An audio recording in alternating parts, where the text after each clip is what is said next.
Hi there guys, welcome to this tutorial. Today I'm going to be looking at English Language Paper 2 for AQA, looking at question 3. And this is taken from the 2017 exam paper, so that was the first live paper that students sat last summer. So this is in addition to, I've obviously done previous tutorials on this, but I thought it'd be interesting to look at a paper that was, that probably loads of you have done as your trial exams this year anyway. So the first thing to remember with this is that obviously paper 2 question 3 revisits the exact same skills that you will have done a few days earlier when you did question 2 on paper 1. So it's marked in the same way, it's worth more marks, so you've got to do a bit more, but it's marked in exactly the same way, which is really focusing on the quality of the effects that you can analyse. So you're looking for examples of interesting examples of the writer's use of language. You're able to use some terminology, but the key thing is how much detail and depth can you go into the effects that those words have on us as readers. That's the core skill.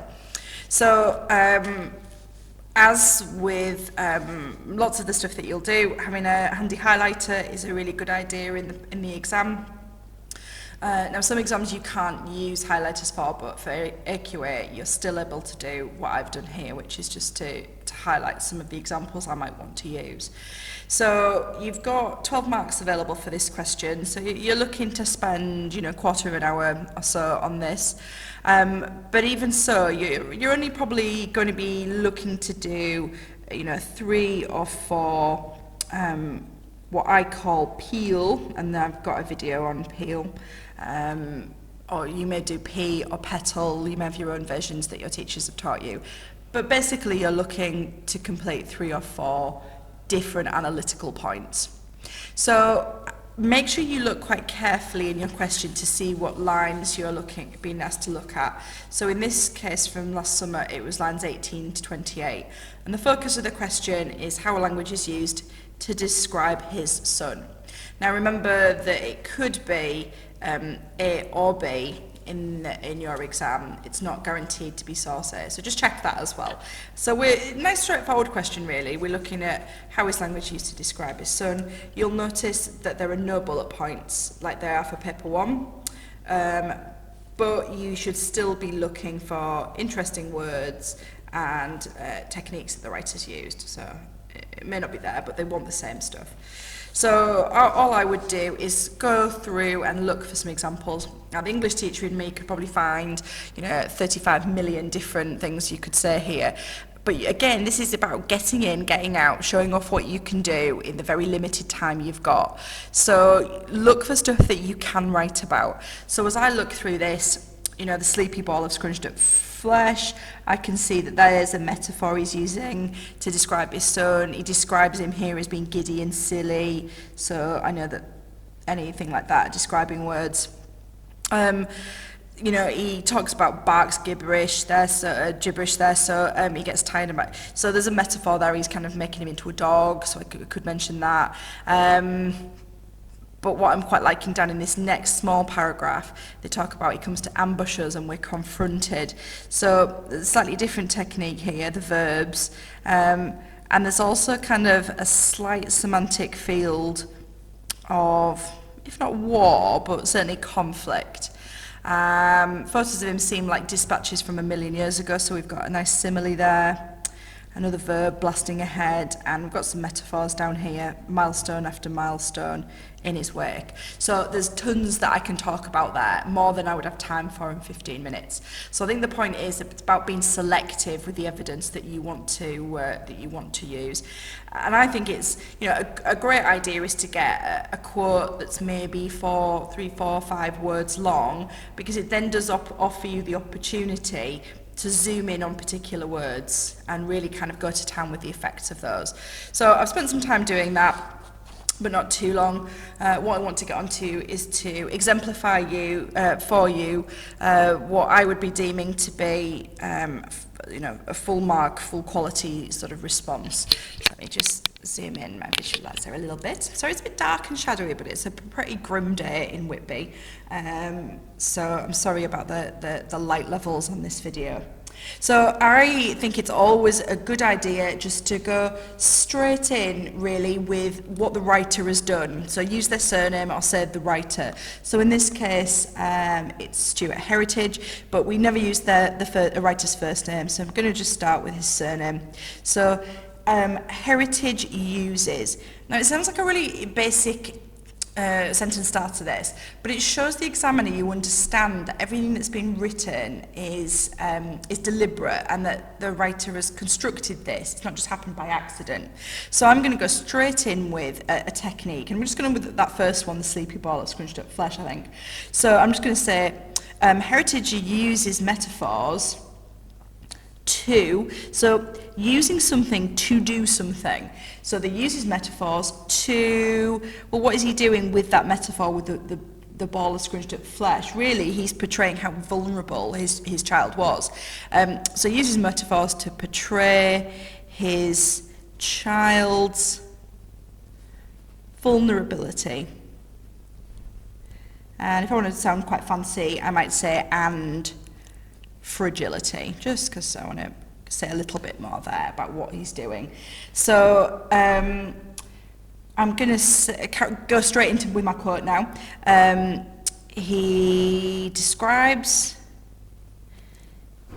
his son as, let's get that evidence in there, as a sleepy ball of scrunched up flesh. Okay, that's the quote that I'd highlighted in the extract. So what I want to do now is to try and zoom in a little bit on some of the key words within that. So I'm going to zoom in on the thing of him being like a ball and scrunched up. So I'm going to put both of those things together, ball and scrunched up. So I will say the image of the ball as, so I'm just zooming in on a couple of these words, as scrunched up. What does that suggest to me as a reader, the fact he's called him that? So I'm going to say suggests to the reader that the boy was very small, you know, a ball and scrunched up, was very small, which helps to project, that's a good word to use, project the idea that he is, I want to go back to my kind of point that I made here, that he is quite vulnerable. Helpless would be another word we could use there, and reliant on his dad. So there's a bit of an inference there, but I'm really kind of exploring what those images of the ball and the scrunched up flesh convey to me. So I'm going to keep zooming in because I've got a good quote, so why not do plenty with it? Try and get some terminology in there as well. So I'm going to talk about the idea of the flesh. So the use of the noun flesh. So flesh, what does that make me think of? It doesn't sound like a body, does it? A person, although it does sound alive. So I'm going to focus on the use of the noun flesh. Might, because I'm flagging up by using might that it's, you know, it's a bit of a tentative suggestion. The use of the noun flesh might suggest that the son did have some humanity. You know, he's got some human qualities, but also implies that he wasn't really a fully formed person. So how can I link that back again to the idea of vulnerability? A great word to use when you are expanding and adding more evidence, it reinforces. It just shows the examiner you're backing up your point. So I'm just going to say this reinforces the idea of vulnerability. So I'm really developing this initial point I had because it suggests